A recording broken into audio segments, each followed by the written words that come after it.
She's like the female James Bond. She's safety chick. The safety chick. I love that safety chick. That's what She calls herself the safety chick. I was a stalking victim, having to learn every possible aspect of personal safety to stay alive. Safety chick. We love her. Yeah. Hey, today's show is with Paul Violis, who is the founding partner and CEO of Violis Group International. He is a nationally known, renowned thought leader on the issue of global security. He has been a law enforcement expert and analyst on every national talk show you can think of, every national network known to man. He's had his own radio show for years. He's written a book, Safeguarding America. He's been a friend of the safety chick for, let's just say, many, many years now.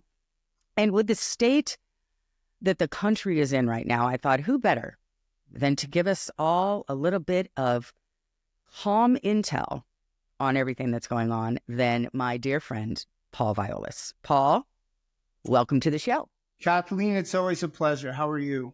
I'm dandy, but Paul, we got fires, we got, terrorists, we've got ICE, we've got, you name it. So I thought, let's go section by section and break things down a little bit. Going on, Kathleen. We got a lot. Yeah. So let's just start with terrorism in America and, this state of it, stemming from what happened in New Orleans, all those, weeks or months ago.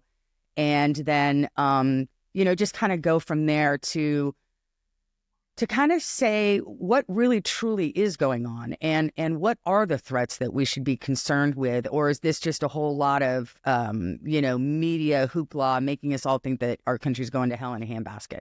I think it's really good that you're talking about it right now, because unfortunately as we typically do in the United States, because we're exceptionally good at a lot of things, but probably nothing better than sticking our heads in the sand. Bad things happen. We have wake-up calls. We start foundations. We light candles. We do all that stuff. And we have a very short memory, right, Kathleen? So then it buries, and then we forget about it. And then yesterday's news is yesterday's news. But the fact is that Islamic radicalism has been growing for the last 35 years and has been on American soil for the last 25 hard. So what we've seen in the last 4 years solid is this magnanimous amount of growth as it relates to both borders for individuals that we do know as a country have been on terror watch lists that have gained access into the country. We know that to be true. What we also know is we don't have a clue as to where they're at. Now, with that being said, we tend to be our own worst enemy. So we're so tied up in a knot over, and I know you talk about this a lot, about right to privacy, et cetera, but we're so tied up with this alleged constitutional right to privacy, which of course I use alleged because we don't have one. Right. That people are so concerned about, I don't want law enforcement looking at social media, that's what Islamic radicalists use to recruit, to fund, to train, and to execute attacks. Hence, they're hiding in plain sight. They're here on American soil. We dropped Security 101, which is protect your border. That's not a political statement. That is just a bottom line statement. So as it relates to the overarching question of terrorism, we have an undisclosed, undocumented, unfounded number of Islamic radicalists, identified terrorists, whether they be from Al-Shabaab, Boko Haram, Al-Qaeda, ISIS, they are here. And now we're really trying to put the genie back in the bottle as it relates to identify, locate, and execute. So we're kind of playing catch up on that right now. So how much of first of all, the new administration coming in, I believe, and I think you would agree with me, is going to help immensely on the issue of thinning out who is coming over the border. Now, we know they're already here. There is a plethora, which I know is your favorite word, of terrorists, both, from other countries and, born and raised here, being radicalized, right? Right. So how much do you think the ICE raids are going to help? And I know, well, and again, let me not get ahead of myself. We're still going to go into the ICE raids, but how much it's going to help in maybe kind of narrowing down these terrorists question. that we don't know where the hell they are, but we're going to stumble across them through these raids? Actually, it's a great question. And the answer to that is it's going to help a lot. And why? Because it's going to squeeze people into providing information to state, local, federal, and military representatives of the United States into the whereabouts of individuals that we're looking for that we can't find. Because people will flip before they go to Guantanamo Bay. There's no question about that. So what we're doing, whether, your audience likes it or doesn't like it, we'll leave that to the side. What we're doing is going to be incredibly effective in identifying and locating people we've been looking for that do want to affect mass casualty here on American soil. So that's going to help. There's no question about that. But it's going to help from the intelligence gathering aspect. Let me ask you a question, because I know that my listeners and viewers are always just like, let's just take the Super Bowl that happened a while back. The incredible security, the lengths that one must go to really, truly protect that perimeter and that whole event. Just give us a little insight into all that it takes to protect just that one day in an event like that. Right. So as you know, having worked on several Super Bowls, I can tell you that so much of it comes down to the word perimeter. And the second word is cleansing. So perimeter is how far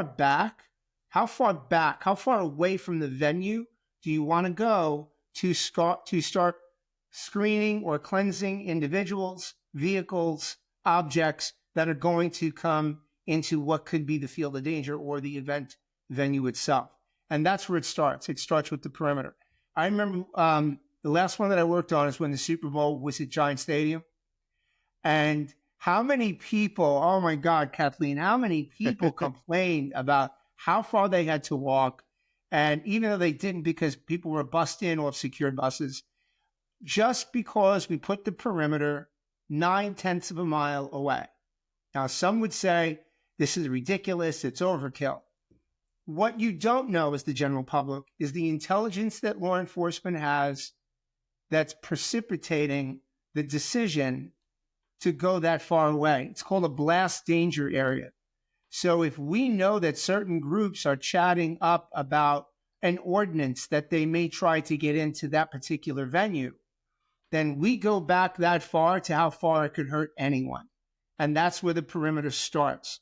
From there, you screen or cleanse vehicles, people getting wanded to vehicles getting undercarriage searches to make sure that food vendors, anyone that comes close, we have to make sure that no one goes into that. Now, the second part about that process, Kathleen, are the intelligence gathering.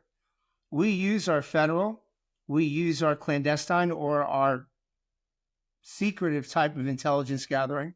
We use foreign sources. We use the internet. We use the deepest parts of the deep web. And we identify all chatter, verify all chatter, look at persons of interest. That's an entirely separate group that's working in concert with the physical security group. And that group will then work with the execution group or the protection group as to who's going to staff, where they're going to be. That's really good to hear. Because as we all know, 9/11, the different silos, and no one was communicating with each other. It sounds like, this is obviously where we've come and where we've needed to be, where everyone is sharing the information. And what you were talking about, listening to all the chatter out there, I mean, that's not just Super Bowl. That's an everyday occurrence around the country and globe every single day, right? Well, it is. And so much that I have learned from you in the past, especially about all the work that you've done in human trafficking and sex trafficking and all the great work that you've done in our country over the years. I remember one Super Bowl that we worked together. That's one right. of the things that you were emphasizing while we were there in Atlanta, right? Mm-hmm. Yep. Was how much, and to your credit, and for all your viewers and listeners, before anybody took a bow or pat on the back, you're the one that first said how much human trafficking was going on at that particular point in time.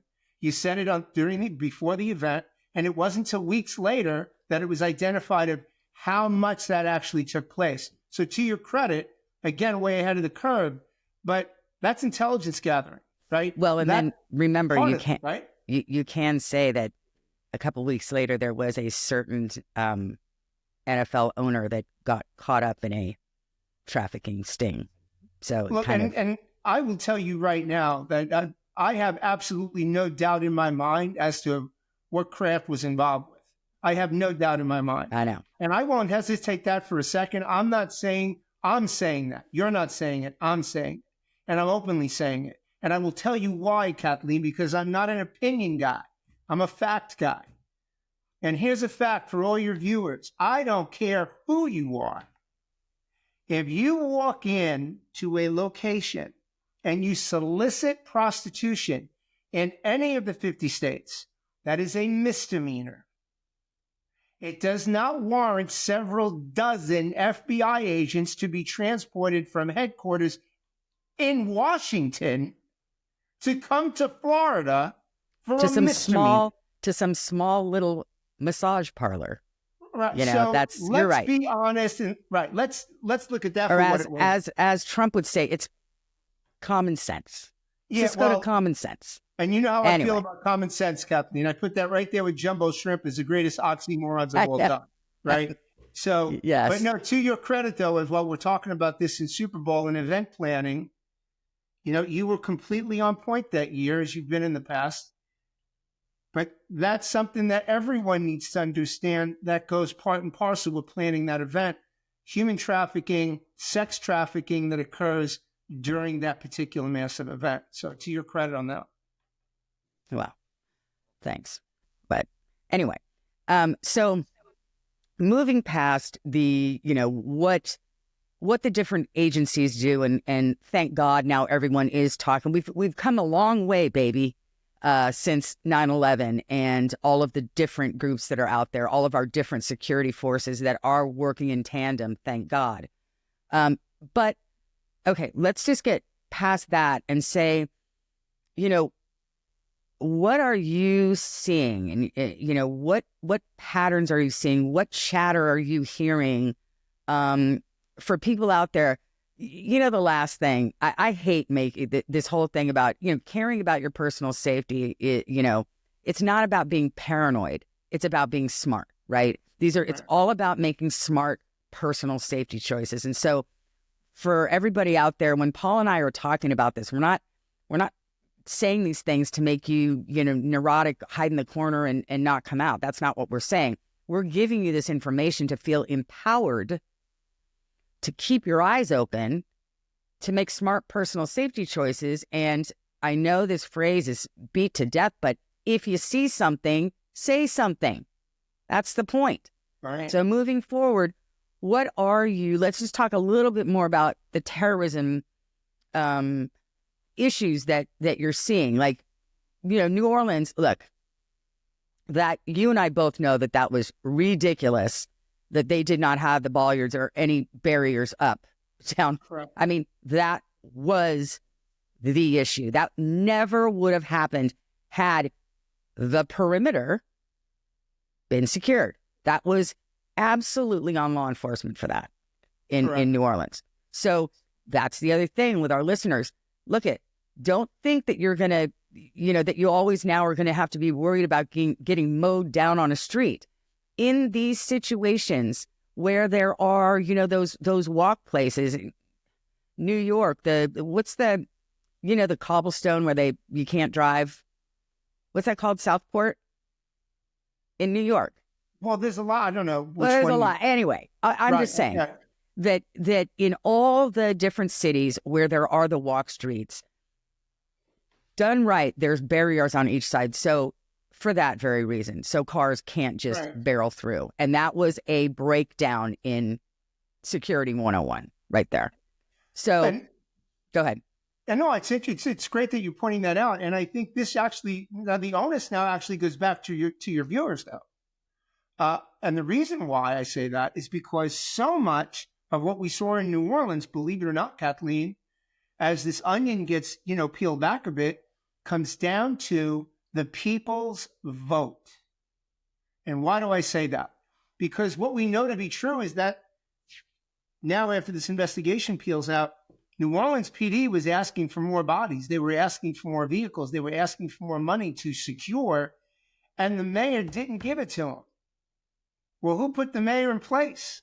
The people in New Orleans.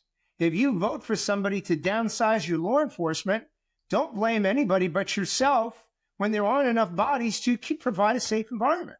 I agree. I really do feel, Paul, that there is a shift in energy and thought with, I don't care what your political persuasion is. Both you and I are very neutral on politics. That's not what we do. We care about everyone's safety. That's our mission, that's our passion, and that's our goal. And I do believe that there is a shift because people, I don't care, again, what political persuasion you are seeing the crime that's out there, and you are realizing, like, we need law enforcement. We need law and order. That is how our cities stay safe. So, yeah. And we saw that in New Orleans because there weren't enough bodies. We saw that, and we continue to see that, but we saw that ad nauseum in LA, one of the greatest cities in the world, of how it crumbled, not just because of the fire, but because of the mismanagement. Okay, wait. So wait.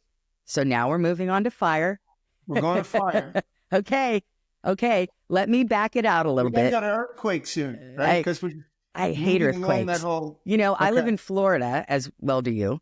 And everyone goes, oh, I hate the hurricanes. I'm like, listen to me. I grew up in California. Hurricanes, you know when they're coming. Earthquakes, you have no idea. And I've been in a couple. Trust me. It's very unnerving. The only thing you can't control is that freaking earthquake. I know. Trust me. Anyway. If you get hit by a hurricane, that's like saying you stood in the middle of the train tracks for a week knowing the train was coming. Totally. Like you can see, it's the weather people. It's the most exciting thing that they do in their whole lives as a hurricane. And they're telling you every single second of every single day, weeks before, where it's coming. Right? Right. If you go swimming right where the sign says there are sharks here and you get bit by a shark, don't come to me for a bandage. Look, that's all I have to say. Anyway, I digress. Okay, wait. So just so our audience knows, Paul has, obviously Violis International security company, and he protects high net worth individuals amongst many other things.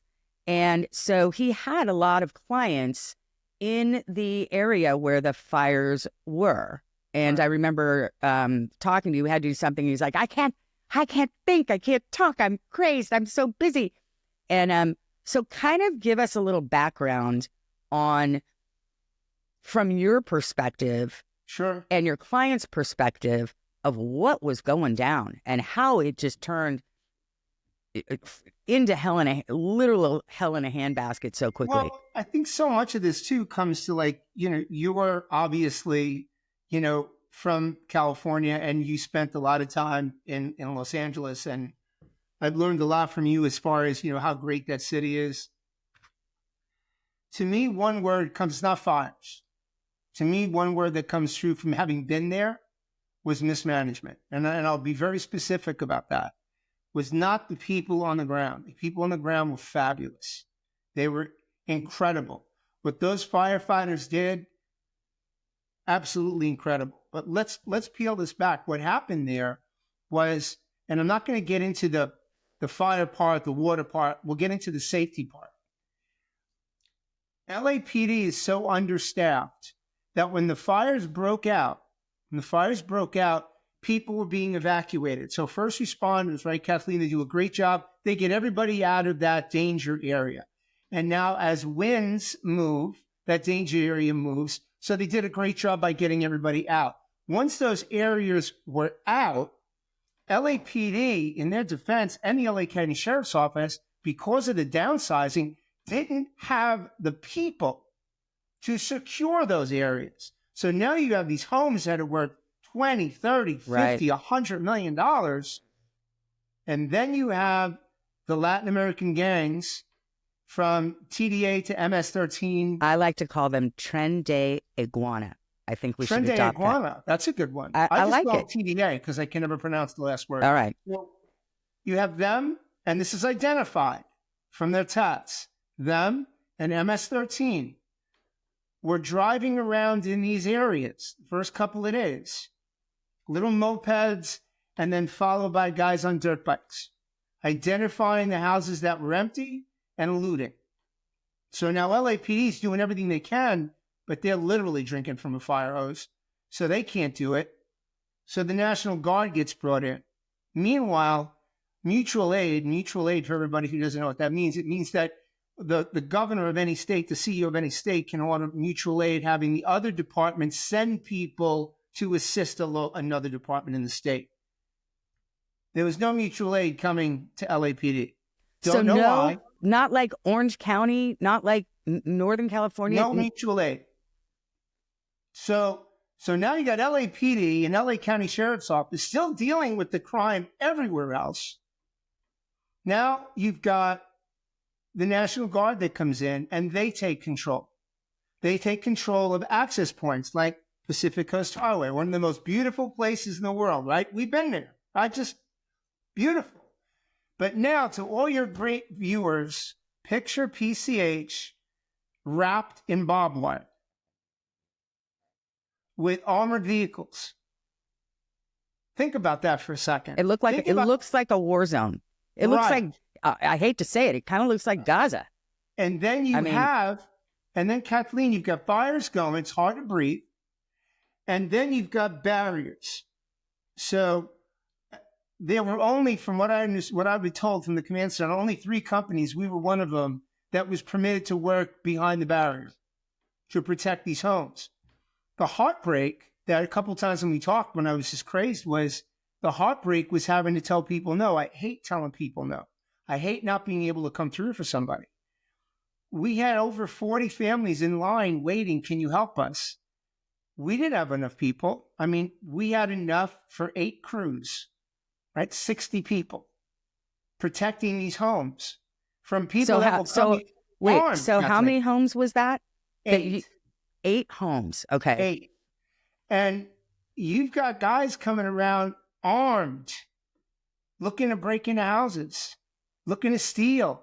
And some, and I don't know, I'll end it with this. Can you be a little more specific? Like, what neighborhoods were these? Where literally guys are walking down this? Are you serious? Walking down the streets with guns? Yeah. And on little mopeds and on dirt bikes. And they were scouting various areas. LAPD and LA County Sheriff's Office did a phenomenal job with the lack of people that they had to deal with this. They really did. And I know that they took a punch in the face from people about they're not responding. That there are no bodies. So I'm going back to the citizens of LA, and I said this on one of your favorite radio stations, KNX, several times. The people of Los Angeles voted these people in. Well, you better think about voting them the hell out, because they're the ones that cut the budget so you limited the people. Then the governor, I can't get this one. The governor decides, forget about the National Guard. Too many people are offended by their presence. We'll put California Highway Patrol in charge of the access points. Which is, Paul, CHP is great, Kathleen. I'm a big fan, but that's like having your dentist do heart surgery. What are you doing? Wait, so how many days after the fire, when did Gavin do that? When did he make that decision of getting the National Guard out and putting the CHP in?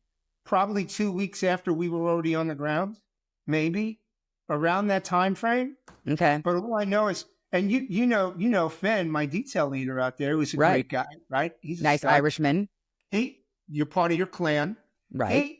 He is and God bless them. My guys, Kathleen, did a phenomenal job. I love them to death, especially since you couldn't breathe. We had guys going from job to job to job, just getting more water to pour on people's faces. I remember him calling me one day at the command center because we were fortunate enough to be part of the command center. And he's like, "You're not going to believe this." We had no idea how to deal with it. No, we were fortunate enough that LA County Fire Department liked us. So we were able to kind of navigate pretty well. But that was a big blow when, Highway Patrol came in. So you were telling me one time where you got a call from one of your guys in the middle of the night. Yeah, it's about 2:00 in the morning. And he's like, "Hey, boss, look, I really hate to disturb you, man, but, we got these guys here that we're detaining that went to break into the client's home, and we can't get a pickup." So they had to stand there. Your guys had over to 2 hours to get a pickup. But that's not, and again, I know that sounds bad on the part of whether it be National Guard or. Well, no, it's PD. not. It's a manpower thing. I understand that. I mean, and think about this, Kathleen, and I know you're going to find this crazy to believe, is that because LA like the back of your hand, LAPD wasn't responding. I don't know if they even are now to alarm calls. So if the alarm went off at your house, no one's coming. they rarely do anyway. Let's just be honest. They weren't now. No response to alarm calls. So that's what that looked like. And that was a real... So are most of your clients back in their homes now? No, absolutely not. I don't think... the people in Beverly Hills could go back, haven't gone back. The people in the other parts of LA that were evacuated still aren't going back. Some, I think 3 went back. What's the reasoning? The smoke, the lack hazmat. of hazmat. Yeah. So okay, what is going on there? What have you heard in terms of? The last I heard is that there were hazmat issues that, and there was air quality issues that people didn't want to go back and stay there. They were going back, retrieving things, and leaving. But that was about it. Well, I'll be out there in a couple of weeks, so I'll be bringing my mask, I guess. I'm sure that you will see it. Oh yeah. I mean, I'm sure you're gonna sense the thickness in the air. I don't know how bad it's going to be then. Hopefully, it won't be that bad when you go. This is a personal. Yeah. You know who flew there yesterday? Turner. Turner has that's my oldest son. Paul knows him very well. But LA. He has meetings there. So I told him to take pics and be safe. So, and he's in Beverly Hills. Pardon me? You need to tell him bring a mask. Well, it's too late now, Paul. You're going to have to call him and tell him. I'll have to text him. Yeah. Anyway, no, I and again, as you know, Blue Line Solutions, the company I work for, who sponsors this fabulous podcast, I was working for the last year on getting automated speed enforcement on PCH. I went and testified in front of the state Senate with Senator Ben Allen to get the legislation passed. We were well on our way to get the automated speed enforcement zones on PCH, long overdue, many deaths, et cetera, another podcast. But anyway, so you can imagine my shock when I saw the news and everything that I had been working on for the last year burned completely to the ground. And like we were saying, it looks like a war zone. And that's not even, that's just one little strip of Malibu. Pacific Palisades, which is a little further up on the hill, right, it does look like a war zone. And rebuilding and all that. Those people, it's terrible. And security-wise, what are those people supposed to do? Hire people that will stay at your house and protect the area. But not so much right now because the perimeters are certainly hardened with Jersey barriers. So it's not so much of a risk as it was then when it wasn't really a solid perimeter. It is now. But still, and you talk about one of the most beautiful places on this planet. I know. right? That's just, it's going to be, I'm telling you, it's going to be heartbreaking when you go. But to your point though, about, trends, and you bring up Blue Line, and I think it's a good point to insert that conversation, is that you can't make a certain change when we talk about national security and everybody's safety, right? You can't make a massive change around the country, such as defunding police, and then think you can snap your fingers and make it better all of a sudden, because it's not, right? Which is why you guys, at Blue Line, are so critical to the safety of everyone who's listening right now that has a child or a grandchild or any child that's even remotely close to them that goes to school. You guys are more important now than ever before, because there aren't enough police to keep our kids safe from the morons that are driving around recklessly in school areas. Absolutely. So one would only hope that anyone that's associated with any municipality is pointing, their clicker towards you guys at Blue Line and realizing, look, it's going to be probably 8 years before we can get enough cops recruited and trained and pass training and pass FTO and get them out to be effective. You guys are more important right now than ever before. And well, I appreciate you. I totally appreciate you saying that. And it is true. I mean, we cannot afford across the country in every state and city. Would you rather, where do you want your law enforcement? Do you want a guy, which it is important, speedy, we must keep our streets safe from speeders. And we know the percentages of horrible things that can happen, especially in school zones, right? So this is a no-brainer.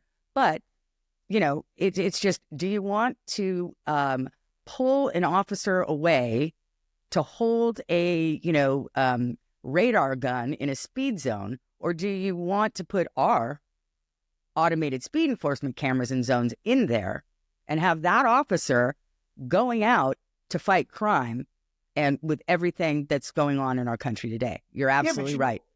Don't you guys also generate money for the local municipality, like with these tickets? They're citations. They're not tickets. And yes, the small fee that the speeders pay to the city, cities all over the country can use those funds to put back into the city, to put back into the schools, where however it's worked out that they want to use them. But the money does go back into their cities for positive use. You're right. I'm not the sharpest tool in the tool shed. We both know that. But anybody who can't figure out that Blue Line is a no-brainer, I mean, what are you thinking? Seriously. Because we talk about just issues that we're facing right now. So here's a question to anybody who's listening here. You want to name your local street after some kid who just gets killed in a school district because some idiot decided to speed down the road and take this poor kid's life? Right. Or do you want to do something about it? I mean, I don't know. I just look at the numbers alone and they're astronomical. I'm so glad you guys are doing what you're doing. Yeah. And it is. It's like it goes all to part and parcel about what we're talking about. It's about public safety 101. How do we tackle all these different issues that we're dealing with, and how do we make smart personal safety choices? Okay, now let's talk about what everyone has their panties in a bundle about, ICE raids. Can you just calm everybody down and explain what's going on? Okay, so the first thing, Kathleen, to really pepper this conversation is for us as a country to take a step back and be agnostic.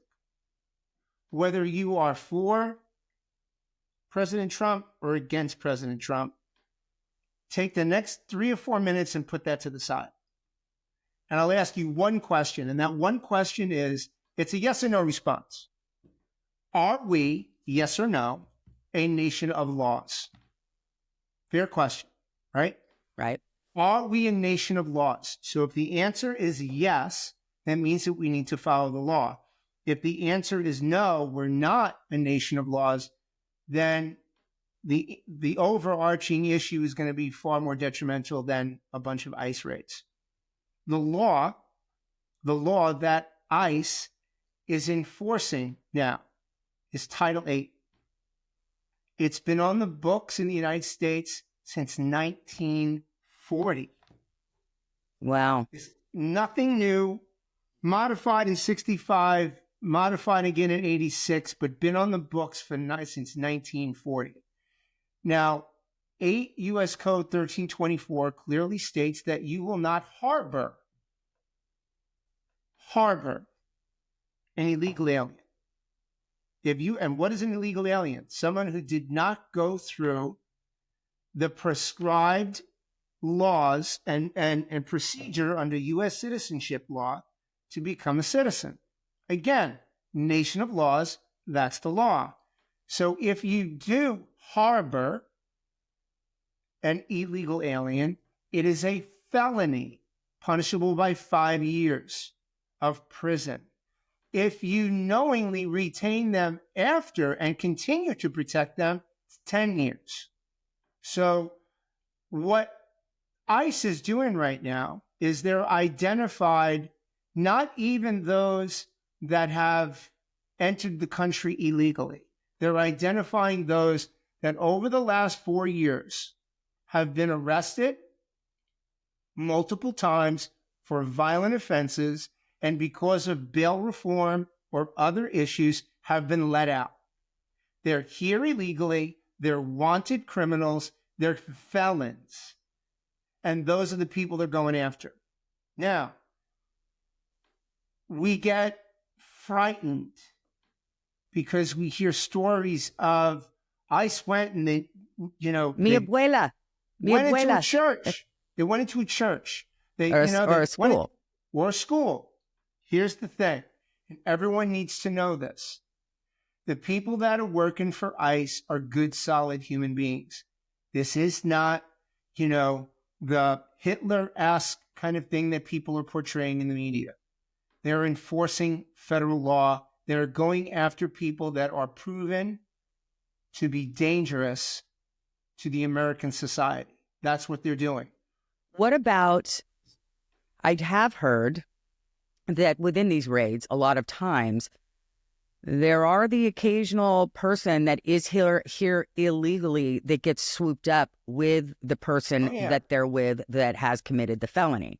Sure. Kind of not guilt by association, but the bottom line is, and this is what's hard for people to understand, because this is a complete shift, obviously, in many, many, many years of thinking, that it's hard to think that somebody that comes over illegally, looking for a better life, but they have started out by committing a crime.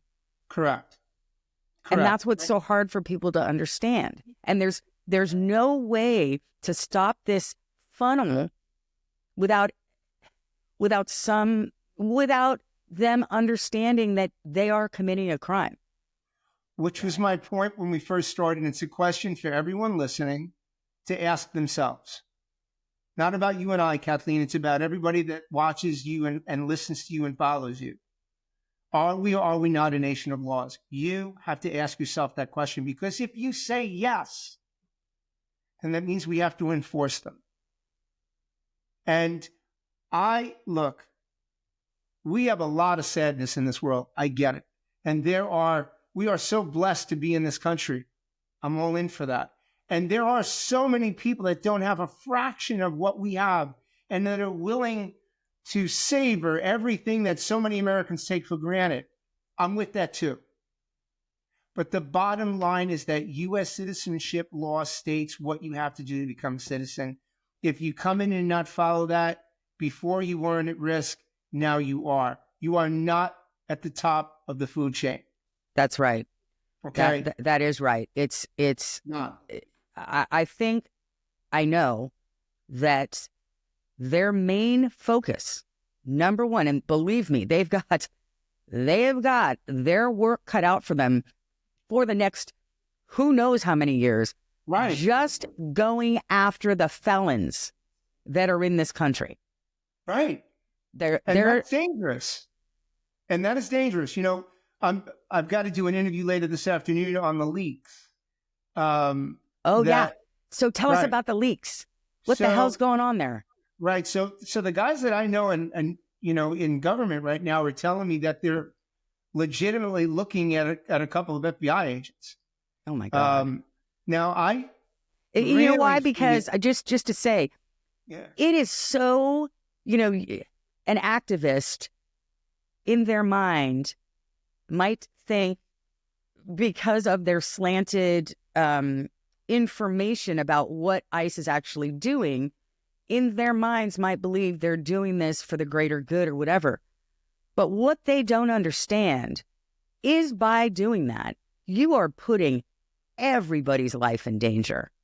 Everybody's. God. I mean, just, talk about collateral damage on things and, showing up, and it's absolutely unexcusable. But you're saying you heard FBI?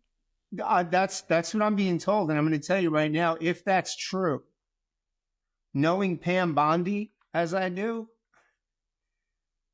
you're going to prison. Yeah. And you are going to an ugly prison, and you're going there as a former federal agent. So you just went to like Dante's fifth level of hell. That's where you're going, if that's the case. Right. And the reason why there's a lot of fallback now on the leaks, Kathleen, is because people are saying exactly what you just said. They're trying to prevent this tragedy. Here's what that looks like. You create a leak. You pass on information. Federal agents go to execute a search warrant. People knew about it beforehand. Sniper comes, bad guy, and starts shooting and killing federal agents. Now, the death of those agents is on whoever leaked it. But the bigger part that everyone that's thinking about this right now, you need to understand, you become now the hunted.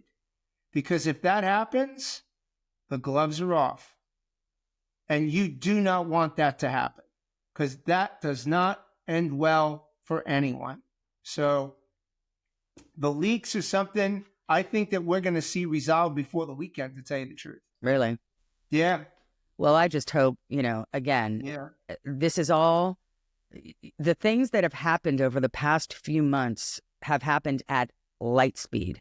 And there are so many, like I said, we've got to do this again. We should probably do it like once a month. Just like a little, hey, listen, PV check-in. PV check-in, that's what I'm going to call it. Anytime. So, just to kind of wrap things up for this episode,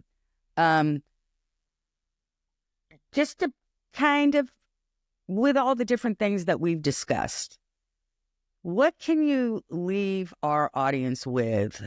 Like the top 5 things that they can do to help keep themselves and their families safe in this climate that we're in right now.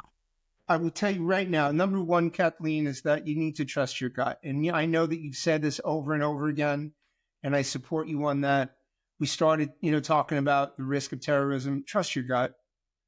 If that person doesn't feel right, if that doesn't look right, if those things don't fit right, if the changes in that person's behavior don't work well, and, Kathleen has something that I put out, she can send it to anybody, from Kathleen. Look, trust your gut, report it.